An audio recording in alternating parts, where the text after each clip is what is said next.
Okay, very frequently I get people bring up evolution, the Big Bang Theory. It's on television. Must be true. But their ideas are so simplistic and unscientific, and they presume it's a scientific fact, evolution. It's actually a model. Science is something, if it's true science, can be observable, repeatable, and falsifiable. Well, nobody can recreate what happened in the universe in order for it to be the way it is today. So we have to have all kinds of models and ideas and see how scientific they are. And when you do that, which you can do with both creation and evolution, you can see which is the probable one. And it always ends up, creation is the most probable. There's a designer behind it all, because one thing cannot exist without the other in terms of species, plants, animals, organic material, bodies in the space. There had to be a design for all of this.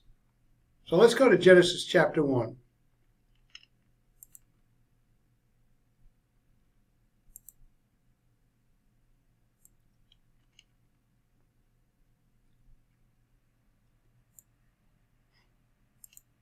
We'll just walk through it piece by piece. The first puzzle or piece is God. In the beginning, God created the heavens and the earth. The Bible is consistent, and that's one reason why we read it and trust it. So we have a number of passages that support this idea. A lot of other religious books and scientific theories aren't consistent with their own point of view. They contradict it all the time. The Bible doesn't contradict itself. Just analyze it carefully. Psalm 19:1, the heavens are telling of the glory of God, and the firmament, the expanse, is declaring the work of his hands. Revelation 4:11, you are worthy, O Lord and God, to receive glory and honor and power. For you created all things, and by your will they were created and have their being. How early the Christians in the time of Darwin, when he came out with his ideas of evolution, the Christians capitulated immediately, ignoring Revelation 4:11. You created all things, and they were created and have their being by your will, not by pre-existing material or a pre-mistake creation that he has to go fix. That's not the God of the Bible.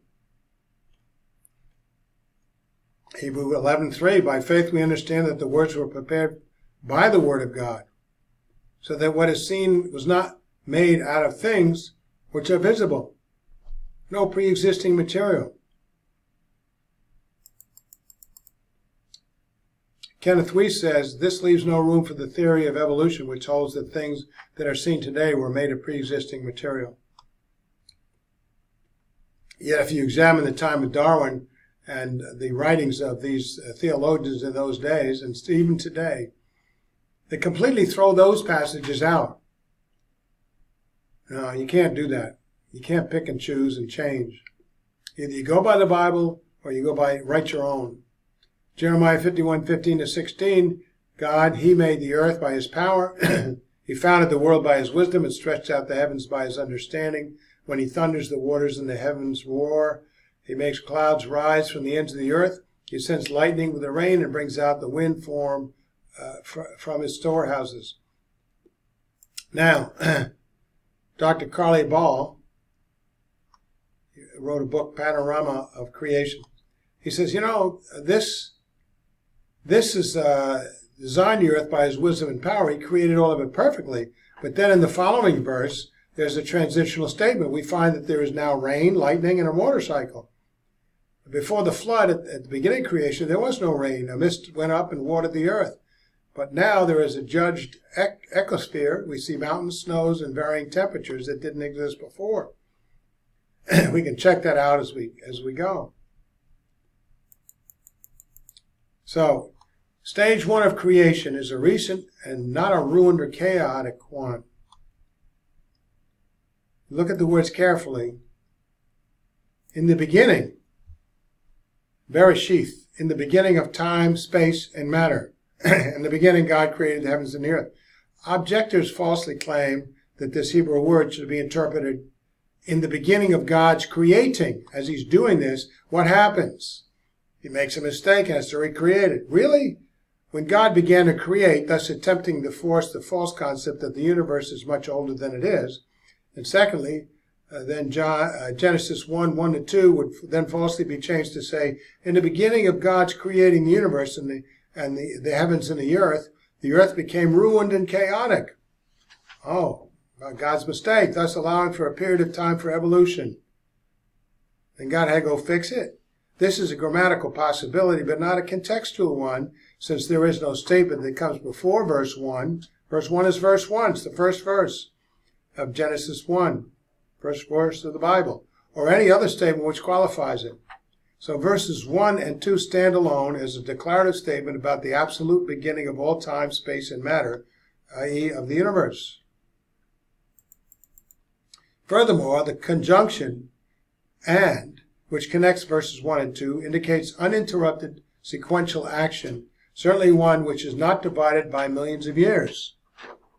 Neither can verse 1 be considered as a summation, as a completed series of creative acts, which then had to be recreated or fixed. God made a mistake. Well, he's new at this, right? Now, if you will, for Genesis 2:1 is a declarative statement indicating that from verse 1:1 to 2:1, there were 6 days, literal 24-hour days, which transpired in God's creative work. And we'll discover why it is considered 24-hour days. You know, there's an evening and a morning. Since when does a billion-year-old day have an evening and a morning?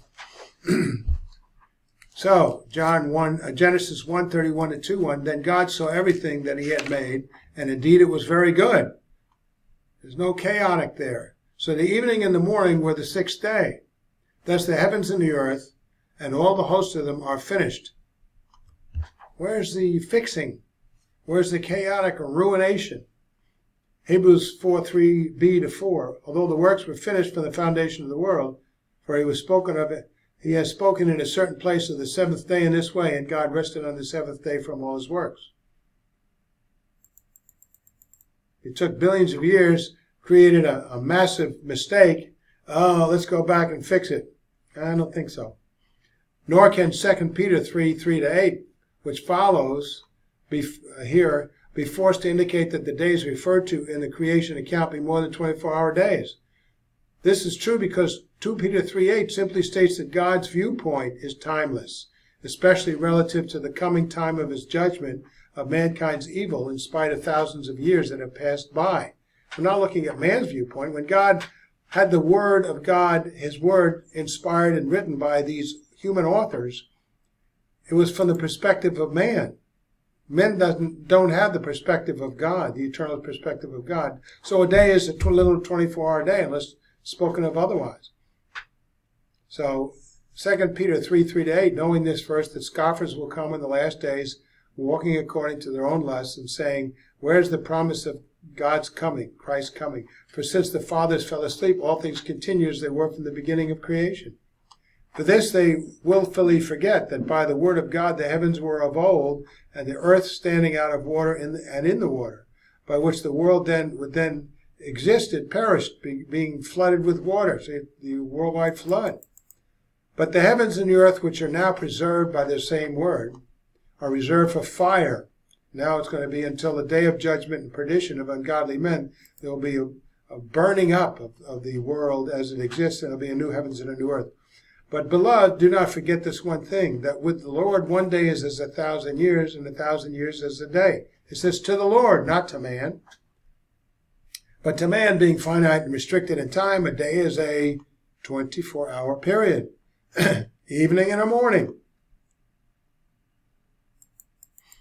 So we're back here in the beginning now. The Hebrew word, which looks like this in English letters. The most important use of this Hebrew word in the Old Testament occurs Genesis 1:1, where it is combined with the proclitic, meaning a connecting preposition rendered as in. So many commentators, both ancient and modern, have tried to read the phrase as when. In the beginning, when. When the beginning, rather than in the beginning, as do several modern versions. This is to promote the false doctrine of a million-year-old, billion-year-old earth. You can't change what the words are. So the chief modern justification for this interpretation of the root word beginning is to relate it to the phrase Enuma Elish, which begins the Babylonian epic of the creation. However, there is no evidence to connect the two different terms, the one in Hebrew and the other in Babylonian. So they're trying to take the ancient Babylonian myth of creation and combine it with the Hebrew Bible so that they can decide to editorialize it the way they feel. The proper interpretation of the Hebrew word reshit can be deduced from the other occurrences of this phrase and the witness of all ancient versions. The New Testament, John 1:1, translate the Hebrew and follows the Greek Septuagint, the Greek translation of the Old Testament, precisely in its reading.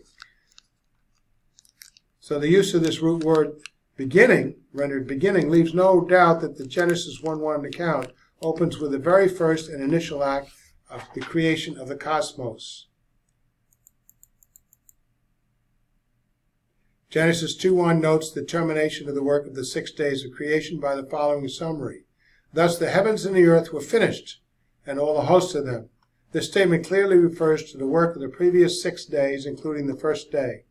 However, it includes the heavens in this summary, and the only mention of the heavens during the 6 days is in Genesis 1:1, a fact which demonstrates that the summary of Genesis 2:1 embraces also the work of Genesis 1:1.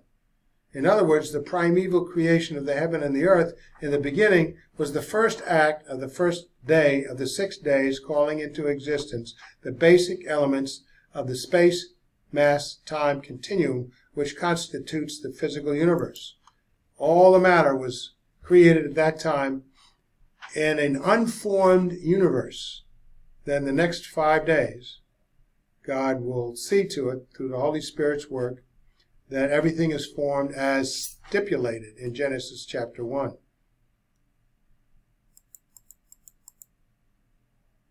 Now, until the God of creation is indicated as a singular God with more than one personality. In the beginning, God created the heavens and the earth. Guess what? In the Hebrew, the word God, Elohim, created. That is a plural form of the noun. The I am ending there in the Hebrew signifies plurality. This indicates a triune nature of the Godhead because we find there are 3 personalities that comprise Elohim. Created. Oh, that's the verb, bara. Singular verb in the Hebrew, perfect mood, a completed action, indicates with a singular verb that God, the plurality of God, operate as a single unity, although there are multiple personalities in it, and is therefore one God, yet it is comprised of more than one personality due to the noun, plural noun Elohim. So we have a singular unity of actions, singular verb, by a plural, more than one personality, noun, Elohim. Many passages in Scripture indicate that God is one God with more than one personality. Genesis 1:1 is one of them. We have Genesis 3:22. And the Lord God said, the man is now become as one of us, to know how to distinguish between good and evil. And the Lord God Elohim is God plural. But then the word said, it's singular verb. Singular verb because there's one God with more than one personality. The man has now become as one of us plural, Father, Son, and Holy Spirit. Notice the plural subject representing the plurality of the Godhead, and the singular verb said representing the one true God with 3 personalities operating in a unity. Since Scripture is filled from Genesis through Revelation with references to the plurality of the Godhead, Father, Son, and Holy Spirit, and since the doctrine of the Trinity is true, then the use of the Hebrew word Elohim with a singular verb would be the perfect way of expressing in the Bible who God is and how He operates. We can stop here